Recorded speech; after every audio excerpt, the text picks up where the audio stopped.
नमस्कार, मेरा नाम है आनंद शुक्ला और आज हम लोग बात करेंगे कि किस तरीके से और क्यों ईरान ने जो भारत के लिए स्ट्रेट ऑफ हार्मोज खोला था वो, और दूसरी बात ये कि क्यों ऐसा हुआ कि ईरान भारत के साथ अपने जो रिश्ते हैं वो खराब नहीं रखना चाहता, जबकि ईरान को ये बात बहुत अच्छे से पता है कि भारत का जो रिश्ता है वो इजराइल के साथ में ज़्यादा बेहतर है।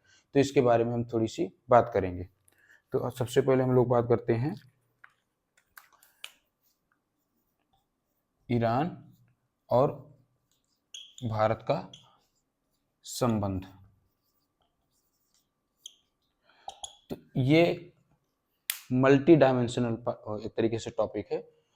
माना जाए कि इसके कई डायमेंशन हैं, मतलब एक तरीके से माना जाए कि अगर इसको हम पढ़ने लगेंगे तो ये नहीं कि यहीं पर पढ़ के खत्म हो गया। इसको आप जितने तरीके से जितने तरफ देखेंगे अलग अलग तरीके से ये टॉपिक निकल कर आता रहेगा। तो हम लोग थोड़ी थोड़ी बातें करते हैं। जैसे इससे पहले हमने कल बात किया था कि भारत में जो आंतरिक लोग थे, ये आंतरिक जिस तरीके से शिया समुदाय थे जो लखनऊ के पास में अपने इमामबाड़ा के पास में अपना प्रोटेस्ट किए थे अली खामेनेई की मृत्यु पर, तो उस टाइम पे ये देखा गया था कि इसका प्रभाव भी भारत के ऊपर पड़ा था। और जो बाहर के या ईरान के जो लोग हैं उन्होंने ये देखा था कि भारत के जो लोग हैं वो अली खामनेई की मौत पर या उनकी डेथ हुई थी उसके ऊपर इस तरीके से कहा जाए कि मातम मना रहे हैं अपने यहाँ लखनऊ में। तो ये माना गया था कि भारत के जो लोग हैं वो ईरान के साथ में खड़े हैं। तो ये पार्ट हमने कल कवर किया था और ये एक बड़ा इंटरेस्टिंग और कई तरीके से जोड़ने वाला पार्ट था। चूंकि हम लोग इस पे बात कर चुके हैं तो आज हम लोग थोड़ा सा आगे बढ़ते हैं और ऐसे देखेंगे कि ईरान क्यों, एक तरीके से क्यों का मतलब कि ईरान ने क्यों भारत के ऊपर एक तरीके से लिखा जाए कि भारत के ऊपर मेहरबानी क्यों।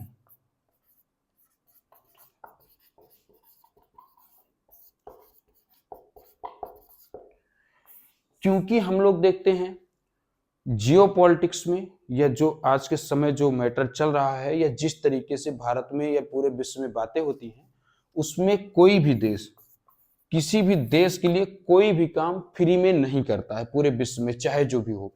यहाँ तक कि अगर हम नेपाल को या एक तरीके से कहा जाए जो भी देश हमारे अड़ोस पड़ोस में हैं, अगर उनको हम कुछ भी पैसा देते हैं या उनको कुछ ऐसा ऐड दे देते हैं कि हाँ जाइए आप इसको हम आप इस आपको हम मतलब एक तरीके से हम आप इस लेंगे नहीं इसको वापस, या ये पैसा आप हमारे तरीके से गिफ्ट समझ के रख लीजिए। तो ये देखते हैं कि ऐसा क्या हुआ कि ईरान ने भारत को इतना बड़ा तोहफा या एक तरीके से कहा जाए कि इतना बड़ा गिफ्ट दिया जिसमें स्ट्रेट ऑफ हार्मोज जो था इसको खोल दिया। अब ये एक बड़ी बात है। अगर आप देखेंगे तो जहां पर पूरा विश्व इससे सफर कर रहा है, परेशान है कि जो हमको वहां से अपने यहाँ से जो नेचुरल रिसोर्सेस हैं जैसे गैस हो गया, तेल हो गया, वो ईरान के रास्ते जो ईरान का स्ट्रेट ऑफ हार्मोज है उसकी वजह से भारत में या पूरे विश्व में कहीं पर नहीं जाने पा रहा है, उसके ऊपर मिसाइल गिरा देता है ईरान।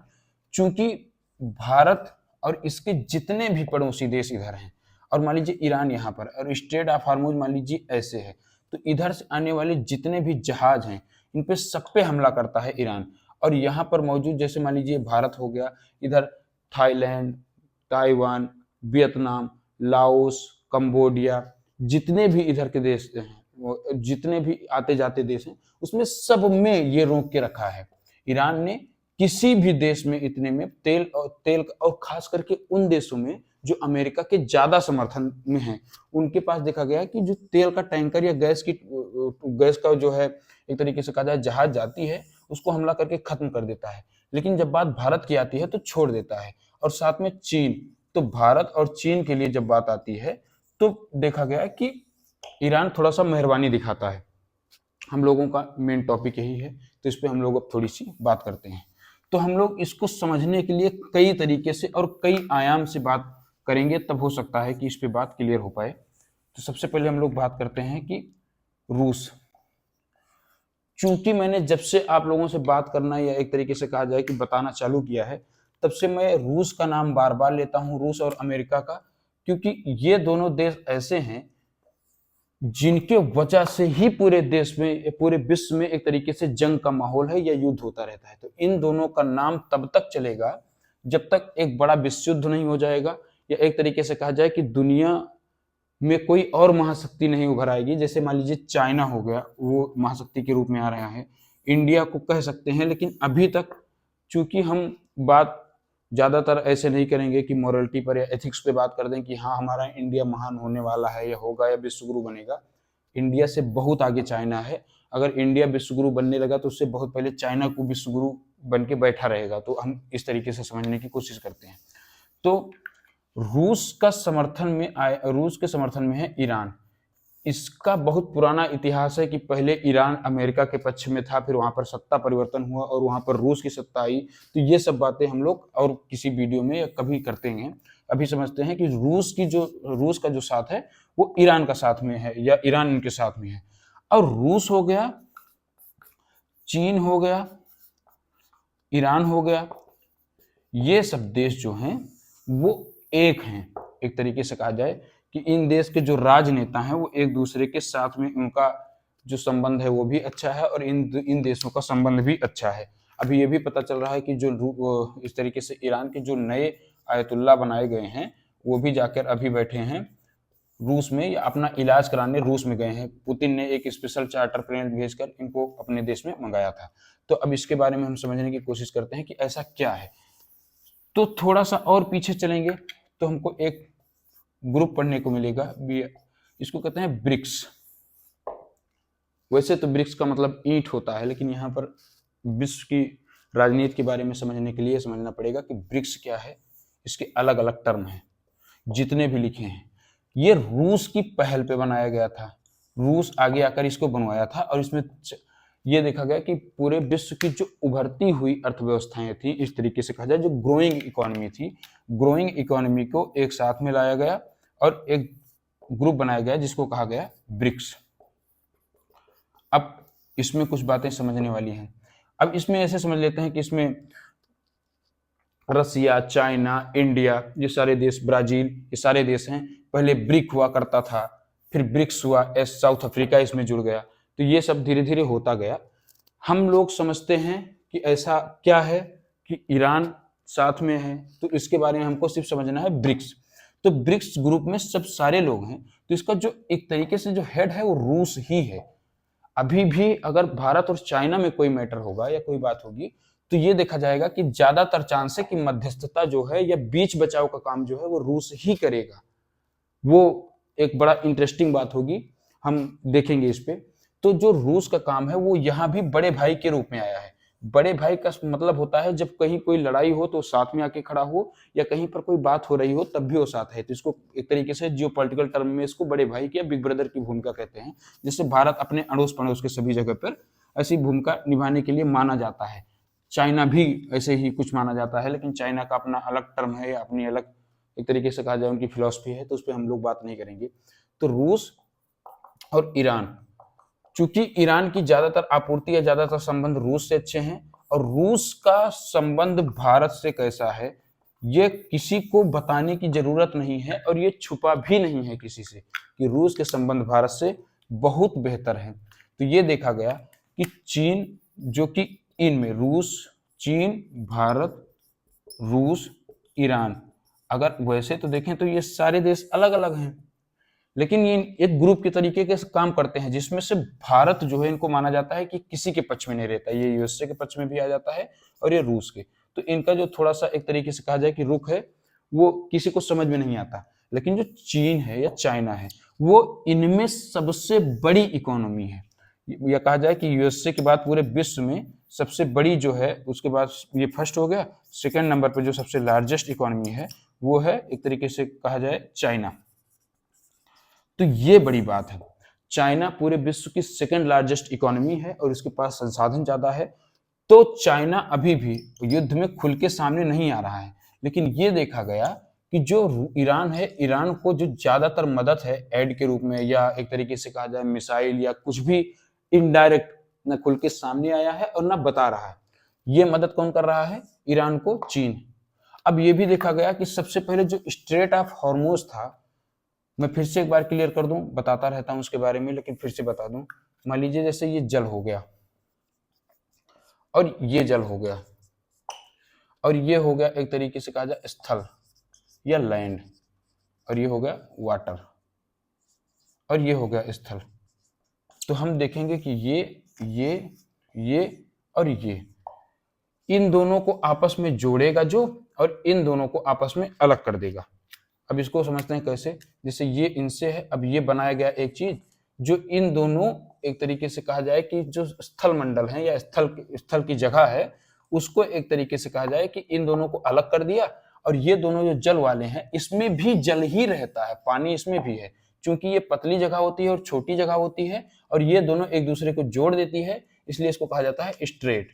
तो हम देखेंगे कि जो स्ट्रेट है, स्ट्रेट ऑफ हार्मोज, वो सबसे पहले खोला गया था, ईरान ने सबसे पहले ओपन किया था चीन के लिए, क्योंकि चीन ने, इसमें एक चीज और भी होती है, चाइना चाहता तो पाकिस्तान के रास्ते अपना जो तेल है या अपना जो सामान है वो मंगवा सकता था, लेकिन हम लोग देखेंगे ये चीज, जैसे मान लीजिए भारत यहाँ पर है, चीन यहाँ पर है, पाकिस्तान से भारत के चीन के रिश्ते बहुत अच्छे हैं, एक तरीके से कहा जाए कि चाइना ही पाकिस्तान को चलाता है, उसके बगल अफगानिस्तान, उसके बगल ईरान। अगर अगर चाहते, चाइना वाले चाहते तो एक तरीके से इधर से भी घूम के, और नहीं तो यहाँ से भी निकलवा के अपना जो तेल है, अपना सामान है वो ला सकते थे, लेकिन उनको ये भी तो दिखाना था पूरे विश्व में कि मैं भी तो कुछ हूँ चाइना वालों को। तो चाइना वालों ने जानबूझ के रसिया से ईरान से स्टेटमेंट दिलवाई कि हम अपना जो स्टेट ऑफ हार्मोज है वो चाइना के लिए खोल रहे हैं, या चाइना इधर से जाएगा। तो इसमें जो एक तरीके से कहा जाए कि चाइना को ये दिखाया गया कि चाइना बड़े भाई के रूप में है, या चाइना भी एक पावर के रूप में है, ये बात हो गई। अब दूसरी बात यह है कि फिर देखा गया कि ईरान की कुछ शिप थी जिसको भारत ने अपनी जगह शरण दी थी, तो ये बहाना लेकर, और जो अपने यहाँ आयतुल्लाह खमेनी की जो एक तरीके से कहा जाए मृत्यु हुई थी उसको लेकर जो प्रोटेस्ट हुआ है, ये सब देखकर पहले कहा गया कि स्टेट ऑफ हार्मोज जो था वो खोला गया भारत के लिए भी। तो दूसरा कौन हो गया, भारत। पहला कौन होगा, चीन। चीन के लिए खोला गया, फिर खोला गया भारत के लिए। अब हम इसमें कुछ और चीजें भी देखते हैं, क्योंकि कुछ भी चीजें बिना मतलब की नहीं होती हैं पूरे विश्व में। तो यहाँ पर यह हुआ कि जो रूस एक तरीके से कहा जाए ईरान है, ईरान ने भी अपनी कुछ शर्तें रखी, ईरान ने कुछ शर्तें भारत के पास रखी थी। ऐसा कोई ऑफिशियल नहीं है, लेकिन हम लोग थोड़ा सा रिसर्च करके अपना जो भी होगा उसको बता रहे हैं। ईरान ने शर्त रखी, शर्त ये थी कि भारत जो बड़े विश्व के मंच हैं, जैसे यूएन हो गया, जैसे ब्रिक्स हो गया, जब इनका कहीं पर असेंबली होगी या ये लोग एक साथ इकट्ठा होंगे, तब इन मंचों से भारत इजराइल की और यूएसए की निंदा करेगा। निंदा करने का मतलब हुआ ये कहेगा कि आप लोगों ने जो ईरान के साथ किया है वो गलत किया है।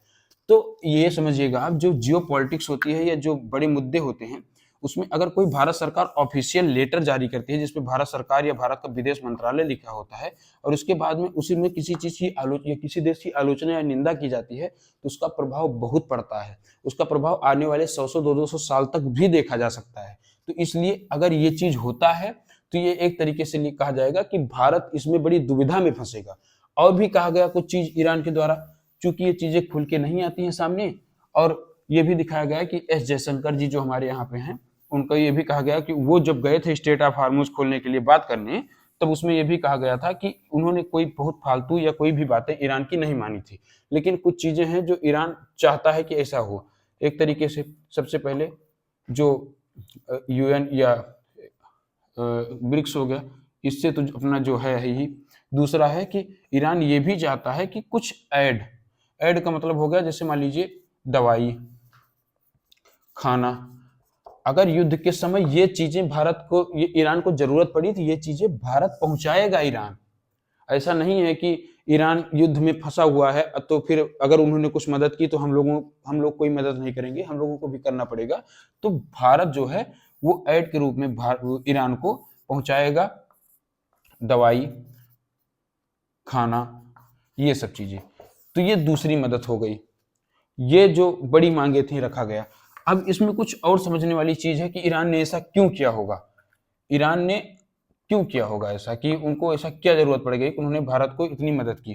तो एक चीज ये समझिए, यहाँ पर ये मान लीजिए ये पाकिस्तान हो गया, ये भारत हो गया, इधर हो गया अफगानिस्तान, यहाँ पर हो गया ईरान। तो ईरान के पास में एक यहाँ पर उनकी जगह है चाबहार पोर्ट, चाबहार पोर्ट, बंदरगाह है। चाबहार बंदरगाह ऐसा है जो है तो ईरान के पास में, लेकिन इसको डेवलप किया भारत ने, मतलब इसको बनाया भारत ने। और इसके बनाने के पीछे का एकमात्र कारण यही है कि जो हमारा पड़ोसी मुल्क है पाकिस्तान, जिससे हमारे रिश्ते अच्छे नहीं हैं, और भारत के जो, जैसे मान लीजिए ये हो गया कश्मीर, तो कश्मीर का ये वाला भाग और इधर चाइना इतना कब्जा करके बैठा है, तो पाकिस्तान ऐसे इसमें सटा हुआ है कश्मीर में, और इधर इतना कब्जा हुआ है, और हम लोग अफगानिस्तान यहाँ तक ऐसे आया है कश्मीर के। तो अगर हमको मिल जाए इतनी जगह, तो हम यहाँ से जो मध्य एशिया है, मध्य एशिया तक हम लोग यहीं से पहुंच सकते हैं लैंड से। लेकिन ये कब्जा है जो कश्मीर का इतना भाग है, वो कब्जा है पाकिस्तान या पीओके जो कहा जाता है, पाक ऑक्यूपाइड कश्मीर के पास में, और हम लोग इधर से जा नहीं पाते हैं। तो इसीलिए हमको इतना घूम के जाना पड़ता है। हम यहाँ से डायरेक्ट यहाँ पर पहुंच सकते थे। मध्य एशिया में कजाकिस्तान, किर्गिस्तान, तुर्कमेनिस्तान, उज्बेकिस्तान ये देश आते हैं, हम लोग यहाँ तक जा सकते थे, लेकिन हम लोगों को फिर घूम के यहाँ आना पड़ता है, पाकिस्तान क्रॉस करना पड़ता है। अफगानिस्तान के पास में कोई भी वो जो है वो समुद्र के किनारे नहीं है, तो इसलिए हमको जाना पड़ता है ईरान। ईरान में एक जगह है चाबहार, चाबहार पोर्ट से होकर हमको मध्य एशिया में घूमकर आना पड़ता है। अब इसको आप इतना समझिए कि हम लोगों के पास इतना खर्चा बढ़ जाता है इसकी वजह से कि यहाँ से यहाँ आए, यहाँ से फिर यहाँ पर अपना सब सामान रखे या लिए, उसके बाद घूम के यहाँ आए, और हम यहाँ से डायरेक्ट यहाँ जा सकते थे। तो इतना खर्चा हमको ज्यादा पड़ता है, और ये बड़ी बात है। पूरे विश्व में व्यापार के समय ये सब चीजें बड़ी बात मानी जाती हैं। अब हम थोड़ा सा और समझते हैं दूसरी बात। तो जो चाबहार पोर्ट है वो भारत ने डेवलप किया है, और भारत उसके बदले कुछ ना कुछ हमेशा ईरान को देता रहता है, टैक्स के रूप में पैसे, टैक्स मान लीजिए, या हर साल उसको जो एक तरीके से कहा जाता है रेंट के रूप में, रेंट के तौर पे लिया है, तो उसके लिए पैसा देता रहता है। तो मैं ऐसे मोटे तौर पर कर देता हूँ, चलिए मान लीजिए वो हमेशा हर महीने या हर साल देता होगा 100 मिलियन, मान लेते हैं ऐसे एक टर्म। अगर भारत ने ये कह दिया कि अगर हम मेरे लिए स्टेट ऑफ हार्मोज नहीं खोला जाएगा, और हम अभी जिस तरीके से आप कंडीशन में फंसे हुए हो, हम आपका चाबहार पोर्ट भी छोड़ देंगे, आपको रेंट नहीं देंगे, तो ये ऐसे ही इंटरनल वार में उलझा हुआ है, और बाहर से भी उनके ऊपर प्रेशर है, दोनों तरीके से ईरान परेशान है, उसके ऊपर से ये भी पैसा इनको मिलना बंद हो जाएगा। और दूसरी बात यह है कि भारत इनडायरेक्ट डायरेक्ट तेल भी लेता था इनसे, वो भी बंद हो जाएगा, तो ये भी एक बड़ा नुकसान हो जाएगा। और चूंकि भारत का जो रिश्ता है वो रूस से भी अच्छा है, तो रूस भी इनके ईरान के ऊपर ये प्रेशर डालता है कि आप भारत के लिए रास्ता खोलिए। तो ये सब चीजें मिलाकर भारत के लिए रास्ता खोली गई होंगी। चूंकि मैं एनालिसिस कर सकता हूं, बता सकता हूं, और मैं जो चीजें समझ पाता हूं या सोच पाता हूं उसी के आधार पर बताता हूं, तो ये चीजें रही होंगी जिसके लिए स्ट्रेट ऑफ हार्मोज खोला गया था। और फिर ये देखेंगे कि अगर वैसे तो भारत जो है, भारत वर्सेस चीन ये दोनों आपस में लड़ाई जरूर करते हैं, लेकिन जब ये देखा जाता है कि कोई पश्चिम के देश मतलब होता है जिसमें पूरा यूरोप आता है, पूरा यूरोप क्या मतलब France, Germany, Britain, Poland, Norway, Sweden, Finland, जितने भी ये सब देश हैं ये मिला के आते हैं, और साथ में यूएस और कनाडा, ये जो देश हैं ये मिला के कहा जाता है पूरा पश्चिम। तो ये जो पश्चिम के देश हैं, अगर ये कोई रणनीति अपने तरीके से बनाते हैं जिसकी वजह से भारत को या चाइना को परेशानी होती है, तो वहां पर ये दोनों एक मंच पर एक साथ आ जाते हैं। ये एक भारत के लिए पॉजिटिव या पूरे एशिया के लिए पॉजिटिव बात हो जाती है कि जो दो बड़े अर्थव्यवस्था कह सकते हैं साथ में, और दूसरी कह सकते हैं जनसंख्या। अब जब बात जनसंख्या की आती है तो इसके साथ ही इसको कह सकते हैं आप मार्केट। मार्केट का मतलब होता है बाजार। बाजार का मतलब ये हुआ कि जो भारत के लोग हैं वो जो चीज खरीदते हैं, खाते हैं, घूमते हैं, पहनते हैं, वो यूरोप से घूमकर भारत में आएंगी। तो इसलिए यूरोप वाले भी उस समय पर, या चीन आएंगी तो इसलिए यूरोप वाले भी भारत और चीन पर उस समय ढील देने लगते हैं कि आप इस चीज को कर लीजिए, या आपने जो कहा है आपके हिसाब से ही काम होगा। तो बड़ी जनसंख्या होना हर समय के लिए खतरा नहीं होता है, कभी कभी वो अच्छा भी होता है। यहाँ पर अच्छा होता है कि अगर कोई देश या कोई लोग जो भारत के बाहर रह रहे हैं या भारत में रह रहे हैं, अगर वो ज्यादा संख्या में है, तो अगर कोई ऐसी कोई ऐसी व्यवस्था या अर्थव्यवस्था जिनका काम ही है कि वो सामान बनाकर बेचेंगे। तो अगर भारत वालों ने ये बाइकआउट करना चालू कर दिया, जैसे ब्रिटेन को हो गया या फ्रांस को हो गया या जर्मनी को हो गया या अमेरिका को हो गया, उनके सामान को अगर ये बोलना चालू कर दिया जाए कि ये भारत में नहीं लिया जाएगा या इस पर टैक्स ज्यादा लग जाएगा, तो वहां की जो कंपनियां हैं वो बंद होने लगेंगी या बंद होने के कगार पर आ जाएंगे। तो इसलिए देखा जाता है कि भारत ऐसा करता है या चीन और भारत मिलकर ऐसा करते हैं।